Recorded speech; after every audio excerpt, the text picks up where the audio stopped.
El día de hoy quiero terminar el estudio de este capítulo analizando algunas cosas que se desprenden, la verdad es que del libro en general, pero especialmente de los últimos versículos de este capítulo. No lo tienen completo en su programa, les voy a leer Daniel 1, versículos 8 al 21, pero va a ir apareciendo en la pantalla, me pueden ir acompañando en la pantalla. Dice así: pero Daniel se propuso en su corazón no contaminarse con la ración de la comida del rey, ni con el vino que éste bebía. Pidió, por tanto, al jefe de los funcionarios que no fuera obligado a contaminarse. Dios concedió a Daniel que se ganara el afecto y la buena voluntad del jefe de los funcionarios, y el jefe de los funcionarios dijo a Daniel: tengo temor de mi señor el rey, quien ha asignado la comida y la bebida de ustedes, pues cuando él vea sus caras más demacradas que las de los jóvenes de la edad de ustedes, expondrán mi vida ante el rey. Entonces Daniel dijo al inspector, a quien el jefe de los funcionarios había puesto a cargo de Daniel, Ananías, Misael y Azarías: por favor, prueba a tus siervos durante 10 días, que nos den de comer solo legumbres y de beber solo agua. Luego sean vistos delante de ti nuestro aspecto y el de los jóvenes que comen de la ración de los manjares del rey, y según lo que veas, así harás con tus siervos. Los escuchó en este asunto y los probó durante 10 días. Al final de los 10 días, el aspecto de ellos se veía mejor y más nutrido de carnes que el de los otros jóvenes que comían de la ración de los manjares del rey. De modo que el inspector retiraba la ración de los manjares de ellos y el vino que habían de beber y les daba legumbres. A estos 4 jóvenes Dios les dio conocimiento y habilidad en toda clase de escritura y sabiduría, y Daniel era entendido en toda clase de visiones y sueños. Pasados los días, al fin de los cuales el rey había dicho que los trajeran, el jefe de los funcionarios los llevó a la presencia de Nabucodonosor. El rey habló con ellos y no se encontró entre todos ellos ninguno como Daniel, Ananías, Misael y Azarías. Así se presentaron al servicio del rey. En todo asunto de sabiduría y entendimiento que el rey les consultó, los encontró 10 veces mejores que todos los magos y encantadores que había en todo su reino. Y Daniel continuó hasta el primer año del rey Ciro. Vamos a darle gracias a Dios. Padre Santo, te damos gracias, Señor, por tu palabra. Te damos gracias por las enseñanzas que nos das y por la intervención del Espíritu Santo que nos permite entender estas cosas. Te pido, Señor, que trabajes en el corazón de cada uno de los que estamos aquí. Sé, Señor, que este pasaje nos habla de muchas diferentes cosas, algunas de las cuales los que estamos escuchando estas palabras necesitamos oír, necesitamos permitirle a esa palabra entrar a nuestro corazón y permitirle hacer su trabajo. Danos un corazón humilde, Señor, y dispuesto para que tu trabajo pueda ser realizado en ese corazón. Nos ponemos en tus manos, Señor, en el poderoso nombre de tu Hijo Jesucristo. Amén. Bien, miren, una de las características de la era en la que vivimos es no solo la cantidad de información que recibimos todos los días, sino la rapidez con la que la información hoy en día se propaga, ¿no? O sea, cualquier suceso que suceda en México o en cualquier parte del mundo, ahora lo estamos viendo casi en tiempo real, ¿no? Mientras las noticias están sucediendo. Hay quienes llaman a nuestra era la era del aldeanismo universal, o sea, como que el mundo se ha convertido en una aldea grandota, ¿no? Todavía tenemos fronteras, pero el mundo como que se ha hecho más chiquito gracias a los medios de comunicación y de transporte.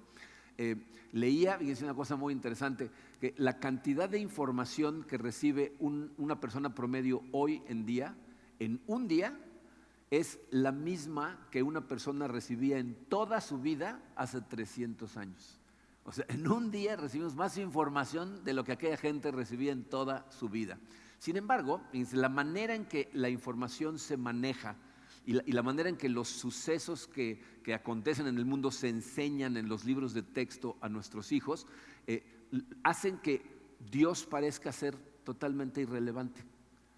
O sea, el hombre moderno quiere comprender la esencia de las cosas sin hacer referencia alguna al que las creó y las controla. Es decir, quieren conocer las cosas de Dios omitiendo a Dios. Pero eso es imposible. O sea, Pablo en Romanos 11 nos dice que todas las cosas provienen de Él y existen por Él y para Él. Todas las cosas. Por lo tanto, fíjate, ningún suceso puede ser comprendido en toda su dimensión, en toda su profundidad, si pasamos por alto la presencia de Dios. Si los hechos que se nos narran en el capítulo 1 de Daniel hubieran sucedido la semana pasada, los hubiéramos visto en los noticieros, pero desde una perspectiva totalmente diferente, ¿no? Hubiera salido a lo mejor en CNN, ¿no? Nabucodonosor fue y invadió Jerusalén y se llevó un montón de cautivos con él, ¿no? A lo mejor luego iban a poner a un panel ahí a discutir las ramificaciones políticas y económicas de lo que acababa de hacer Nabucodonosor en todo el Medio Oriente y a lo mejor incluso, fíjense, años después, es posible que la historia de Daniel y sus amigos la descubriera algún periodista de esos intrépidos que andan de metiches en todo el mundo y luego sacan programas especiales, ¿no? Y entonces nos dirían, jóvenes judíos, ¿no? Se los llevaron cautivos, se rehusaron a ceder a la presión, pero escalaron altísimos puestos en la política de Babilonia, ¿no? Si lo piensas, fíjate, esa no es la manera en la que el libro de Daniel nos pinta las cosas. O sea, la perspectiva que nos da el libro de Daniel es totalmente diferente. Para el autor de Daniel, Dios está detrás de absolutamente todo lo que sucede. Cada una de las cosas que pasan, ¿verdad? Él le da crédito o dice que fue porque Dios así lo quiso. Para nosotros como creyentes, Dios debería ser el centro de todo en nuestra vida, pero no nada más en nuestra vida. Debemos de poder ver a Dios detrás de absolutamente todas las cosas que pasan a nuestro alrededor. Si tú pierdes de vista al Dios del universo, entonces estás pasando por alto la pieza clave que hace que todas las cosas tengan coherencia, propósito y significado. O sea, si tú haces eso, omitir a Dios en tu observación y comprensión de las cosas que te suceden, te va a tener unas repercusiones muy profundas en la forma en la que piensas, en la forma en la que sientes y en la forma en la que actúas. Una de las cosas más importantes para una persona es cuál es su idea de Dios, porque tu idea acerca de quién es Dios y qué hace Dios en todo momento es lo que dicta la manera en que te comportas. Dice, por eso Pablo, el apóstol Pablo, en su carta a los Romanos, en el capítulo 1, versículos 18 y luego 21 y 22, fíjense lo que dice. Dice, ciertamente la ira de Dios viene revelándose desde el cielo contra toda impiedad e injusticia de los seres humanos que con su maldad obstruyen la verdad. ¿De qué verdad está hablando? Lo explica, dice, a pesar de haber conocido a Dios, no lo glorificaron como a Dios ni le dieron gracias. O sea, no le dan la gloria que merece ni el agradecimiento que merece por todas las cosas que está haciendo todo el tiempo. Dice, sino que se extraviaron en sus inútiles razonamientos y se les oscureció su insensato corazón. Y aunque afirmaban ser sabios, se volvieron necios. Eso es lo que pasa cuando la gente saca a Dios de la fórmula de la vida. No vemos todo a través de la lente de que Dios está presente en todo lo que sucede. Vamos a terminar, como dice Pablo, necios, con consecuencias terribles. Bueno, el libro de Daniel nos presenta todos los hechos de lo que ocurrió en ese momento a través de esa lente. O sea, para Daniel la soberanía de Dios no es algo teórico, no es algo secundario. Dios está al centro de absolutamente todo. Vimos cuando estudiamos el versículo 2 en la primera semana cómo Dios fue quien entregó a Joacim, rey de Jerusalén, en manos de Nabucodonosor. Pero ahorita lo que quiero es que veamos otras declaraciones que se encuentran a partir del versículo 9, 3 declaraciones que nos muestran cómo Dios obra soberanamente todo el tiempo. Por eso titulé este mensaje La obra del Dios soberano, porque vamos a ver cómo la obra del Dios soberano tiene una influencia profunda en lo que le pasa a Daniel y a todos sus amigos, ¿okay? 3 declaraciones. La primera la encontramos en el versículo 9. ¿Cuál es el contexto? Daniel ha decidido no comer de la comida que le servían al rey, ni beber del vino que le servían al rey. ¿Okay? Entonces le pide al jefe de los funcionarios, le dice, por favor, no me obligue a contaminarme, ¿no? Este hombre, el jefe de los funcionarios, se pudo ver molestado con la insinuación que está haciendo Daniel acerca de su comida, pero en lugar de eso, le contesta de la manera más amable que podemos encontrar. ¿Por qué tan amable? El versículo 9 nos dice exactamente por qué. Dice, Dios, el versículo 9, concedió a Daniel que se ganara el afecto y la buena voluntad del jefe de los funcionarios. Fue Dios el que obró en el corazón de este hombre. Dice, vimos en la semana 4 cómo Daniel pidió estas cosas al jefe de los funcionarios de manera muy gentil, ¿verdad? Dijimos que los cristianos debemos ser gentiles, debemos ser considerados, ¿verdad? Pero las implicaciones de lo que le está diciendo son las mismas. O O sea, por más gentil que sea Daniel al pedírselo, lo que le está diciendo es, eso que ustedes consideran un banquete, para mí es una abominación. Si me lo como va a contaminar, ¿no? O sea, por favor no me den esas porquerías. Aquí Daniel está poniendo en riesgo su futuro, su posible carrera política, incluso su vida. Porque imagínense lo ofendido que se pudo haber sentido este jefe de funcionarios. Traten de ver la historia de Daniel desde un punto de vista ligeramente diferente. Porque si tú piensas en Daniel y lo primero que piensas es un pobre chavo de 15 años que se lo llevaron cautivo a Babilonia, pues dices, no, pues está de la patada lo que le está sucediendo. Pero piénsalo de esta manera. Dice, a Daniel le evitaron el trabajar como esclavo en Babilonia. O sea, los demás que llevaron cautivos, que no entraron al programa de formación del rey, estaban trabajando como esclavos, ¿verdad?, en la construcción de la ciudad de Babilonia. A él le evitaron ese trabajo, lo llevaron a vivir al palacio real con todos los lujos que eso significa, le dieron una beca al 100% con los mejores maestros de Babilonia y aparte una muy buena posibilidad de que si salía bien de sus cursos iba a tener un trabajo asegurado, trabajando para la administración del rey del imperio más poderoso del mundo en ese momento. Y Daniel está diciendo, no me contaminen con sus porquerías. O sea, muchos de nosotros lo hubiéramos pensado 2 veces antes de responderle así a este jefe de funcionarios. Pero Daniel actuó así, ¿por qué? Porque él sabía que eso era lo correcto a los ojos de Dios, no comer comida que Dios le había dicho que no comiera. Y entonces, ¿qué hace Dios? Dios obró de tal manera en el corazón del jefe de funcionarios que en lugar de enojarse por los comentarios de Daniel, hace que su corazón quiera favorecerlo.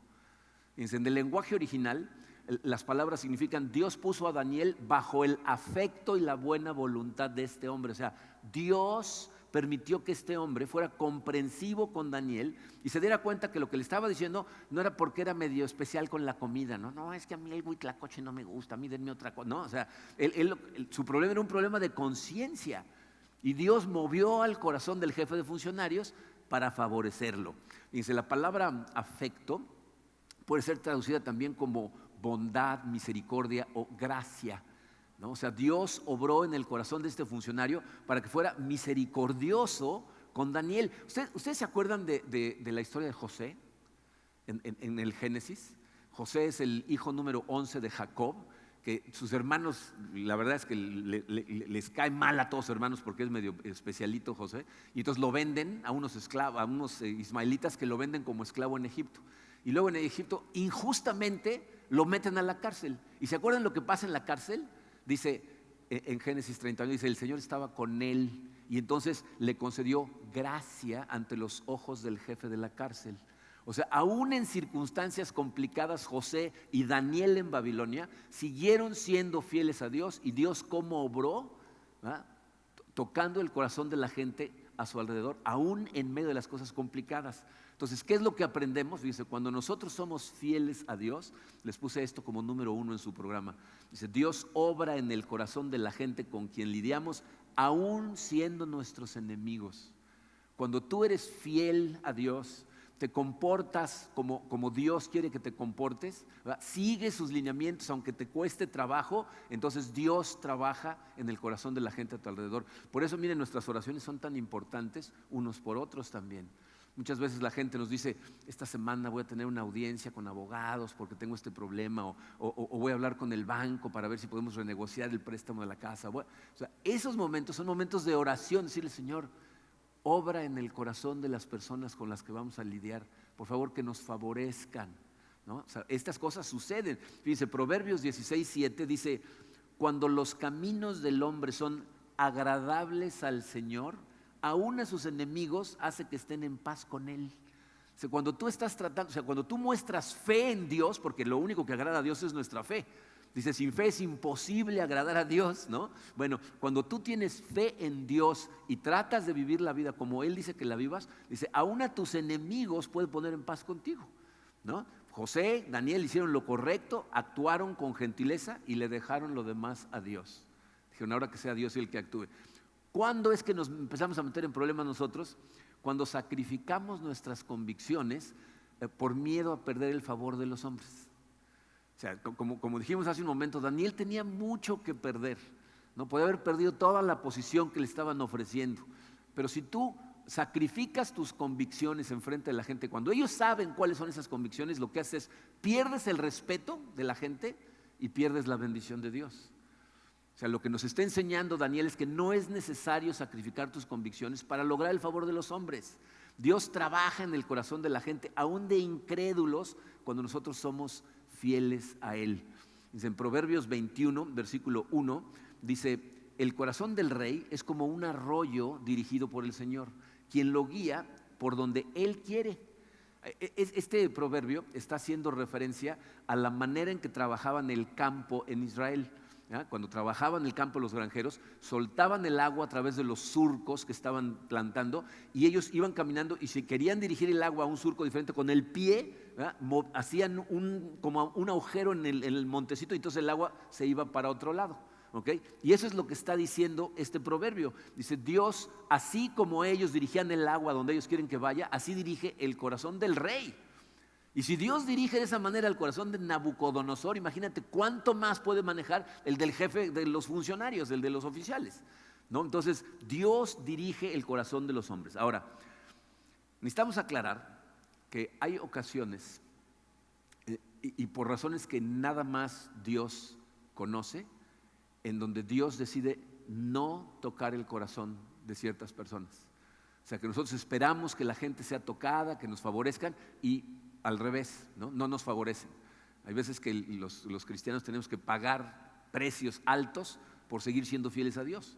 Pero lo que nos tiene que dar claro es que el que decide esas cosas es Él para sus propósitos, y nosotros tenemos que confiar en que Él lo está haciendo porque eso es lo mejor para sus planes. Entonces nuestro deber es seguir siendo fieles, porque de lo contrario, cuando tú medio eres débil en tus convicciones, pierdes el respeto de la gente a tu alrededor y pierdes la bendición de Dios. Miren, leí esta semana una anécdota de algo que le pasó a un escéptico, ¿no? Es un deísta, ahorita les explico lo que es eso, que se llamaba David Hume, que era famoso en el siglo XVIII.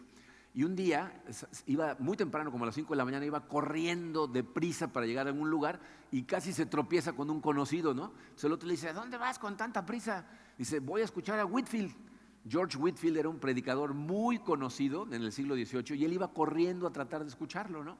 Y el otro le dice: pero si tú no crees ni una sola palabra de lo que Whitefield predica. Dice: no, pero él sí lo cree, ¿no? O sea, esto predica con tal convicción que evidentemente lo cree. O sea, cuando tú hablas con convicción de tus creencias, la gente te respeta. Entonces aquí una pregunta que necesitas hacerte a ti mismo es: ¿con qué convicción hablas acerca de tu fe? ¿Hablas acerca de tu fe? Y si hablas, ¿con qué convicción lo haces? Porque esa convicción lo que hace es ganar el respeto de la gente y ganarte la bendición de Dios. Lo que nosotros más necesitamos es el favor de Dios, no el de los hombres.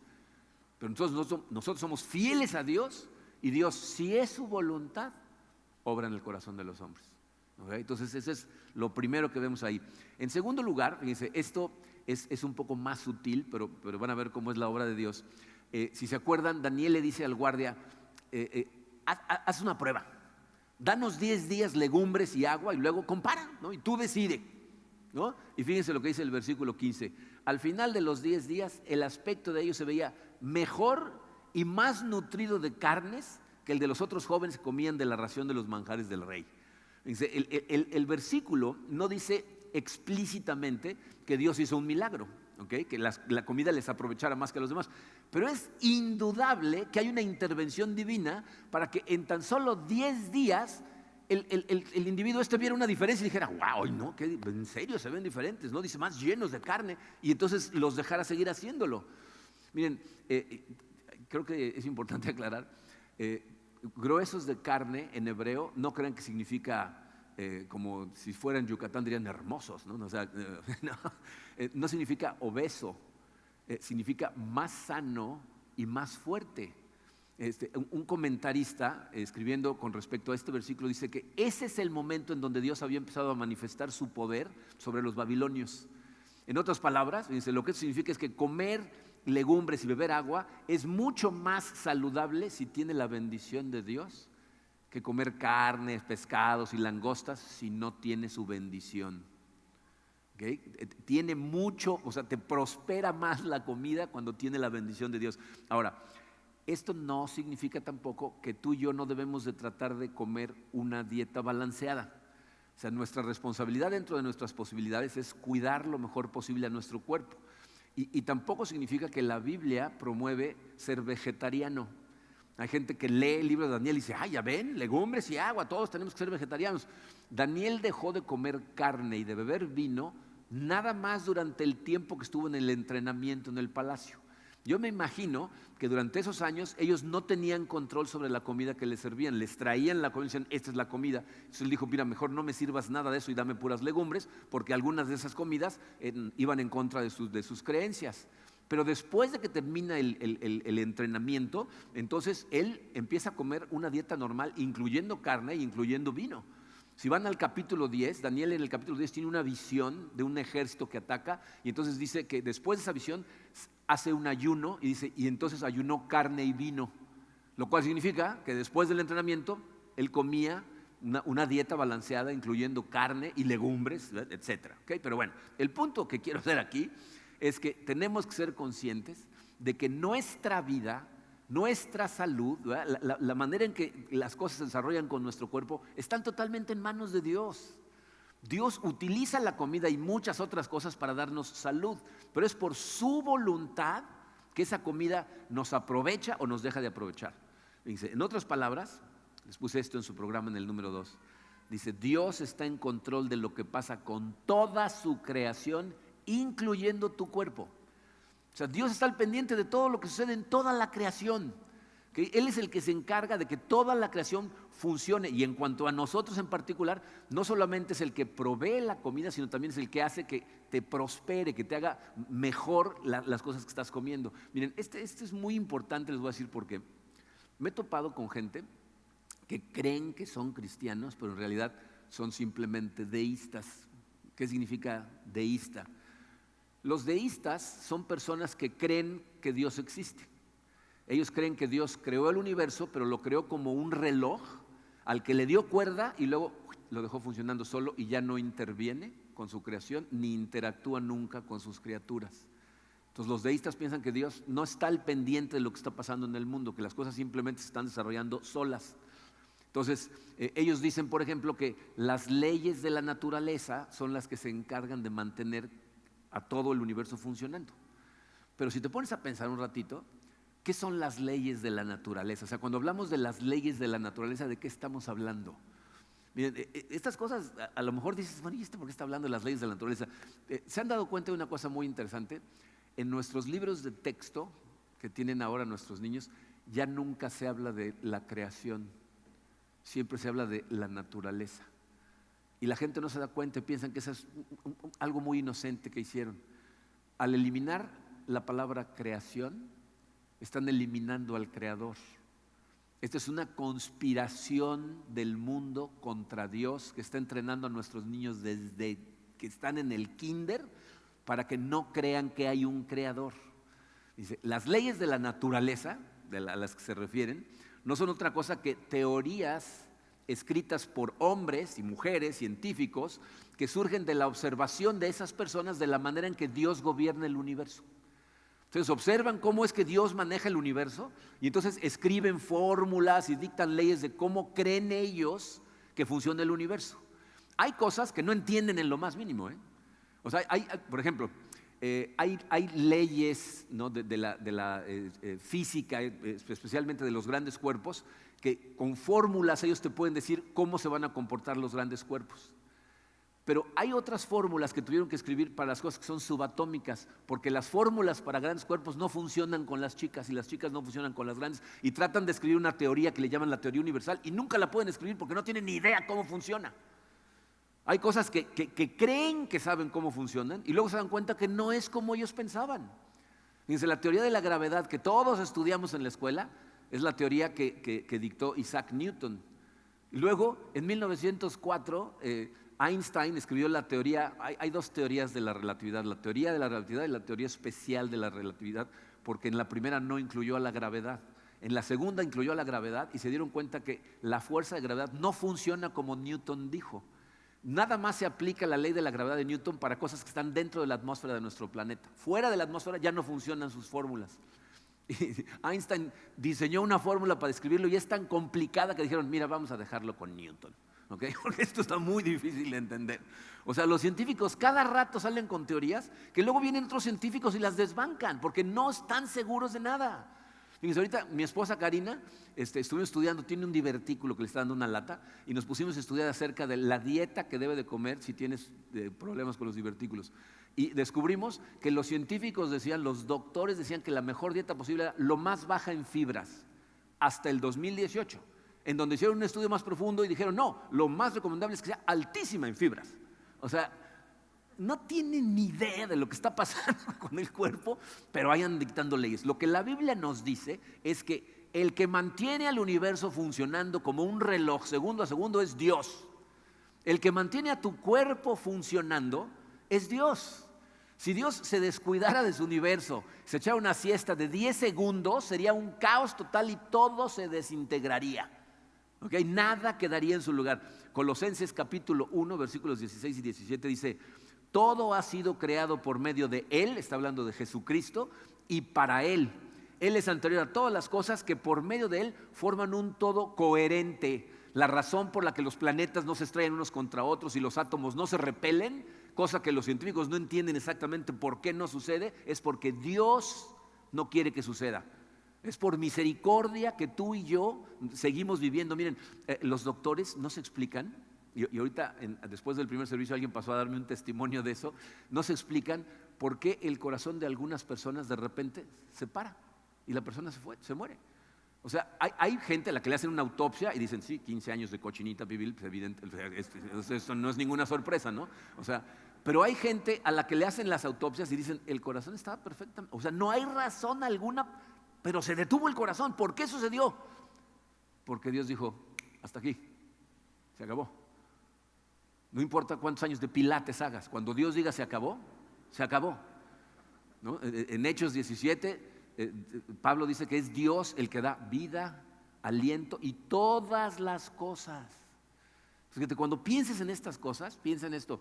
Hoy cuando vayas a comer, antes de comer, cuando le des gracias a Dios, no le des gracias de forma rutinaria. O sea, de verdad, date cuenta de que tu corazón está palpitando, tu sangre circula, lo que te forma está en su lugar porque Dios quiere que esté.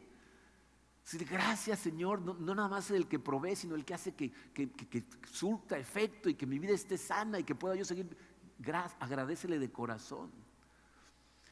En tercer lugar, otra obra que vemos aquí de Dios que también es muy importante que seas consciente de ella, porque yo que en esta última, es en donde más le robamos la gloria a Dios. Dice el versículo 17, a estos 4 jóvenes Dios les dio conocimiento y habilidad en toda clase de escritura y sabiduría, y Daniel era entendido en toda clase de visiones y sueños. Miren, conociendo el carácter de Daniel cuando lees el libro, yo casi estoy seguro de que Daniel era una persona que cuando los empezaron a entrenar se aplicaron en sus estudios, o sea, le echaron ganas, tenían una mente dispuesta para el aprendizaje, ¿no? Se pusieron a estudiar las materias que les enseñaban. A mí me hubiera gustado que la Biblia nos platicara un poquito acerca de los papás de Daniel. Nunca escuchamos de sus padres, pero debe haber sido una pareja de gente admirable, porque Daniel llegó de 14 años a Babilonia y ya venía muy bien educado. O sea, es evidente que hicieron un excelente trabajo con él, pero estas cosas no las sabemos, no sabemos a ciencia cierta. Lo que sí sabemos es que Daniel le da el crédito de absolutamente todo lo que pasa en su vida, sus avances, las visiones, todo lo que sucede, le da el crédito a Dios, ¿no? El versículo dice que fue Dios el que le dio conocimiento, habilidad, sabiduría. Fíjate, esto significa que no solo le dio la capacidad de aprender información a Daniel y a sus amigos, también les dio la facultad de discernir entre lo que es falso y es verdadero. O sea, ellos estaban aprendiendo las materias que les enseñaron, pero acuérdense que están en Babilonia, un país pagano, con creencias rarísimas, y seguramente muchas de las enseñanzas estaban llenas de supersticiones. Pero estos chavos de 14, 15 años no recibieron toda la información sin pensar. No simplemente la recibieron, sino dijeron, no, esto es verdadero, esto evidentemente es falso, porque se mantuvieron siempre fieles a Dios. Miren, les digo estas cosas porque tiene su razón de ser para nosotros también. Hay muchas personas que simplemente porque algo está escrito en un libro creen que es verdad. Si está escrito, no, ya, seguro es verdad, ¿no? Si sale en un programa de televisión, no, lo vi en el National Geographic, ¿no? En el Discovery Channel, no, seguro esto es verdad, ¿no? La realidad es que no necesariamente. Todos nosotros necesitamos pedirle a Dios que nos dé ese discernimiento para poder ver entre la verdad y lo que no es verdad. Y obviamente necesitamos conocer la Biblia para poder tener un filtro bíblico en nuestra cabeza. Porque fíjense, incluso con libros que supuestamente son cristianos, hay libros que tienen unas doctrinas tan distorsionadas, muchas veces sacando versículos de contexto o inventando cosas que de plano son brujería. Miren, esta semana, con muy buena intención, o sea, esta no es una crítica a esta persona, porque la verdad lo hizo con muy buena intención, y de hecho cuando se le abrieron los ojos a lo que estaba haciendo, dijo, me voy a deshacer de esto. Un miembro de nuestra iglesia encontró un libro en un baúl, ¿no? Y entonces se lo ofreció a otro miembro como regalo. Dijo, mira, encontré este libro, está en inglés, ¿quieres? Te lo regalo. Ese otro miembro tiene sus doctrinas muy, muy claras, muy sanas. Entonces vio el libro, inmediatamente se puso a investigar y le contestó y le dijo, oye, esto es prácticamente hechicería. O sea, esto no es un libro cristiano. El libro se llamaba La Biblia de los Ángeles. Y entonces enseñaba, de acuerdo a la descripción en Amazon, cómo ganarte el favor de los ángeles, cómo recibir sabiduría de los ángeles, cómo poner un altar en tu casa para los ángeles. O sea, eso va totalmente en contra de lo que enseña la Biblia. Si lees el libro de Apocalipsis, cuando Juan tiene una visión y el ángel le empieza a explicar, se hinca junto al ángel para adorar al ángel y le dice, ¿qué haces? Párate, aquí nada más adoramos a Dios, yo soy un ser creado como tú. Entonces hay libros que a lo mejor tú los ves y dices, esto mira, qué maravilla, esto seguro es cristiano. No necesariamente. O sea, necesitas leer con el cerebro encendido y con el filtro que nada más te puede dar la Biblia para ser cuidadoso en lo que tenemos o lo que le permitimos entrar a nuestra cabeza. Todos los libros que tenemos en la librería pasan por nuestro filtro. Y aquí podemos ver cómo Daniel y sus amigos, Dios les dio un filtro bíblico que les ayudó a discernir.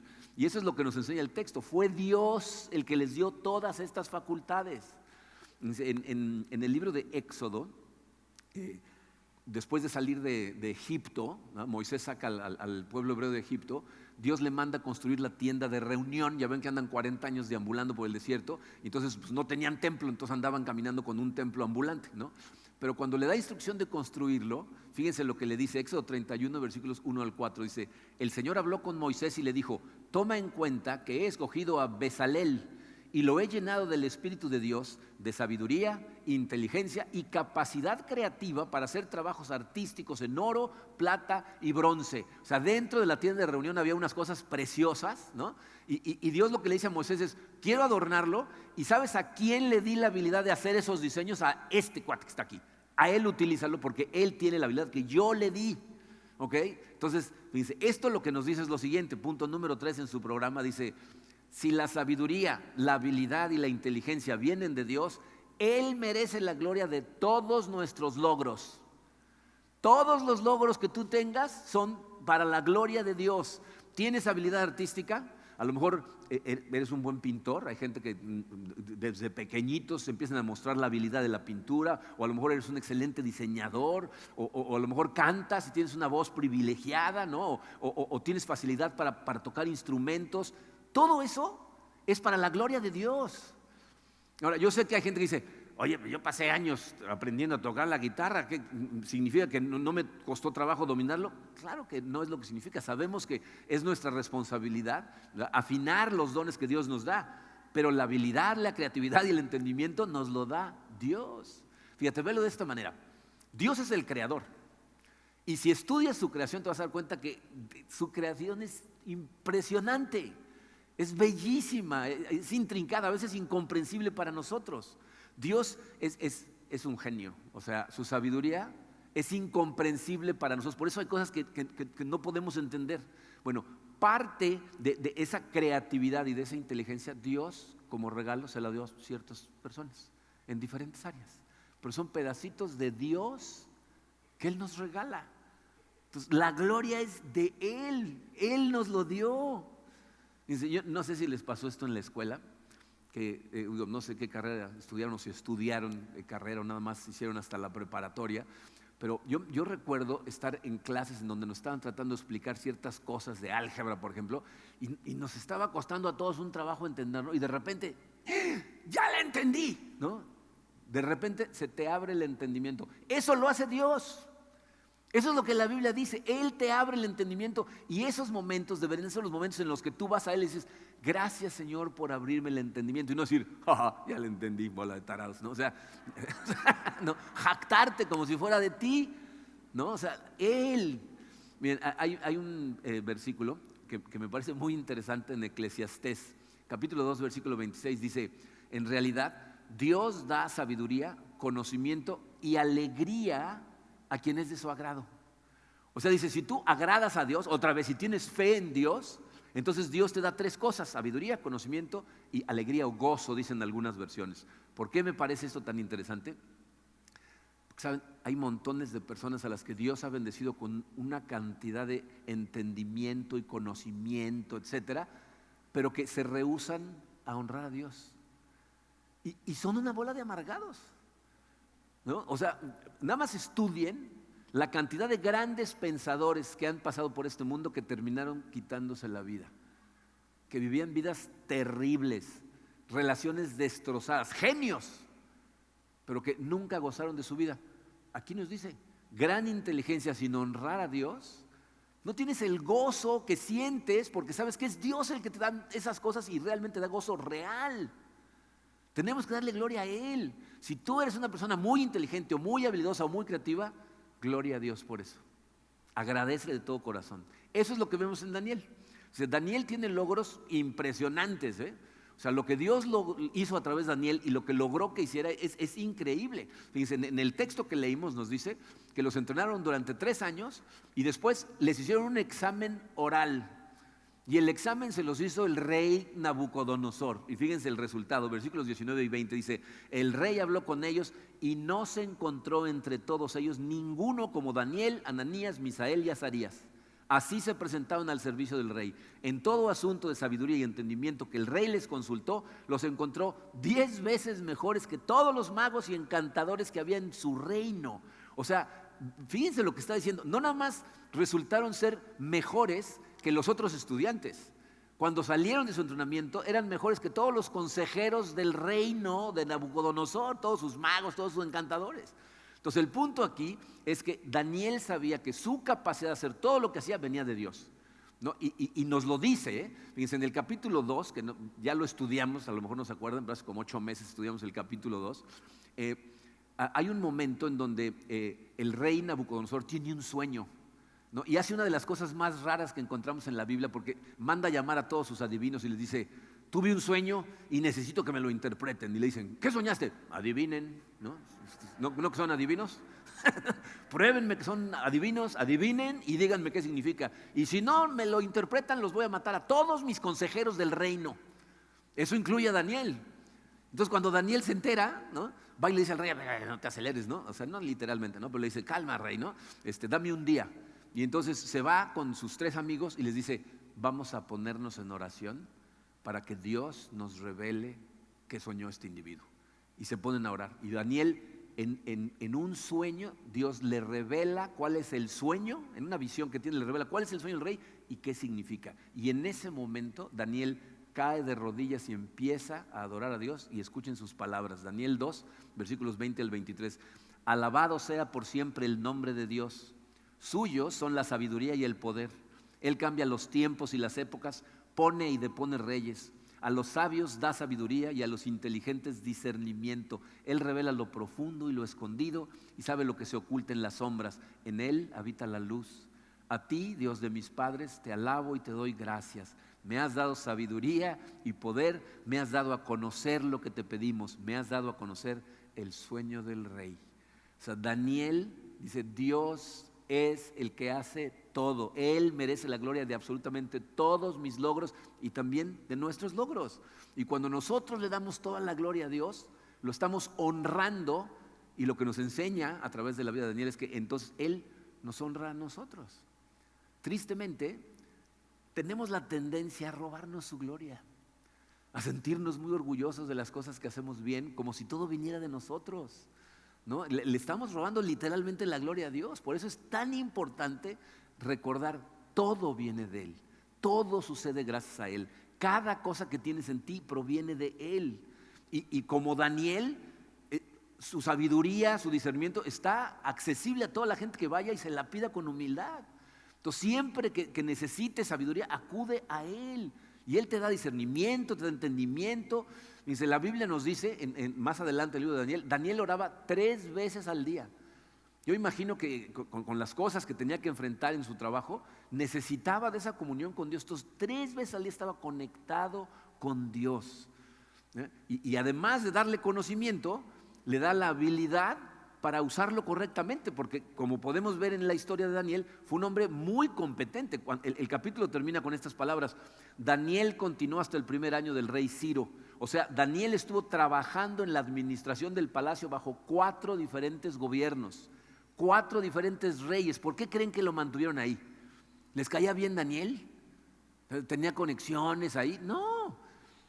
Daniel, estoy seguro, era una persona muy responsable, muy diligente, muy trabajador, y esas son cosas que tenemos que también recordar como cristianos. Ser buen cristiano no solo tiene que ver con tu moralidad, o sea, no es nada más con las cosas que no haces. Hay cosas que también tenemos que hacer, debemos ser diligentes, tenemos que esforzarnos en lo que hacemos, dedicarnos a nuestro trabajo, ¿no?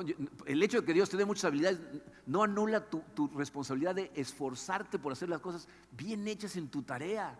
Bien, para mí es muy triste porque los cristianos deberíamos de ser conocidos por la diligencia con la que trabajamos.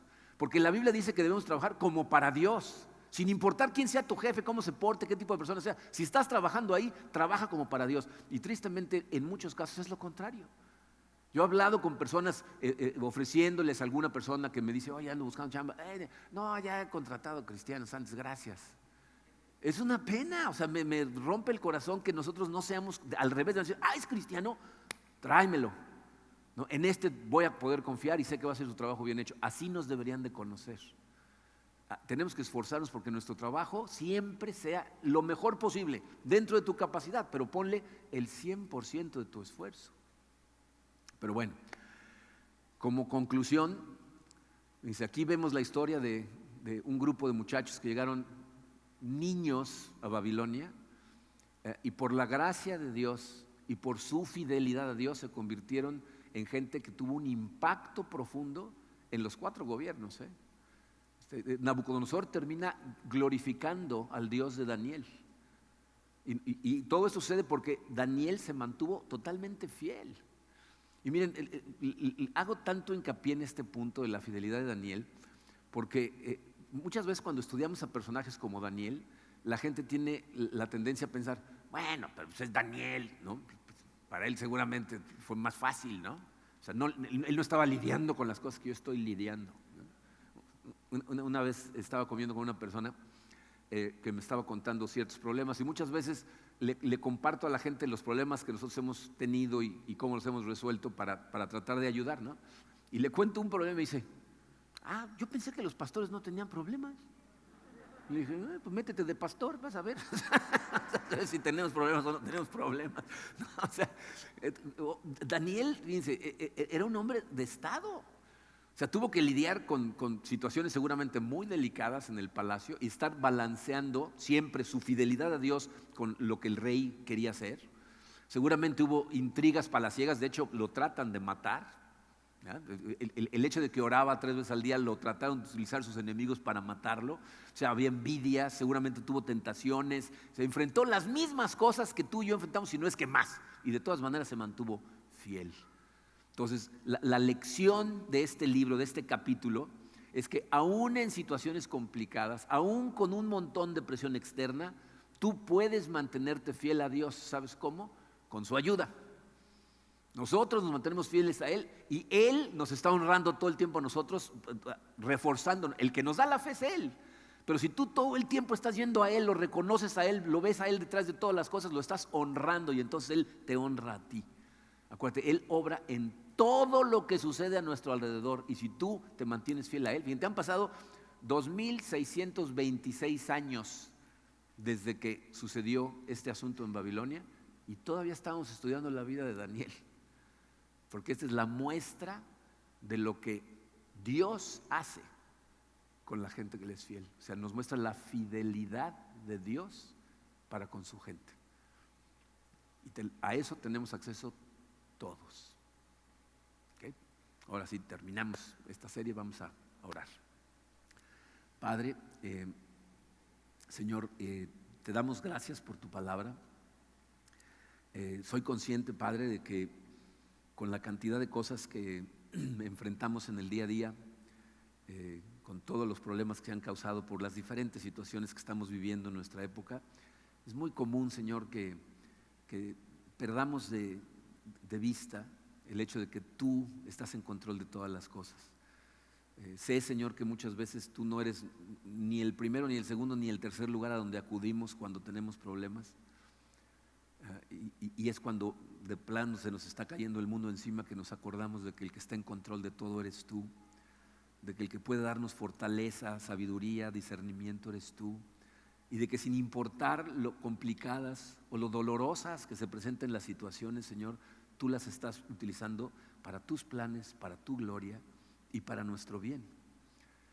Permite, Señor, que estas cosas se mantengan frescas en nuestra mente, que te tengamos a ti siempre presente, que veamos tu mano detrás de absolutamente todo lo que pasa, y que saber eso, Señor, nos dé confianza, nos dé paz, aunque a veces duela, pero que sepamos que tú realmente estás en control y que tus planes son mejores que los nuestros, y que al final, cuando estemos en tu presencia, Señor, vamos a ver el hermoso tapiz que vas a haber creado con la vida de todos los que pusimos nuestra fe en ti.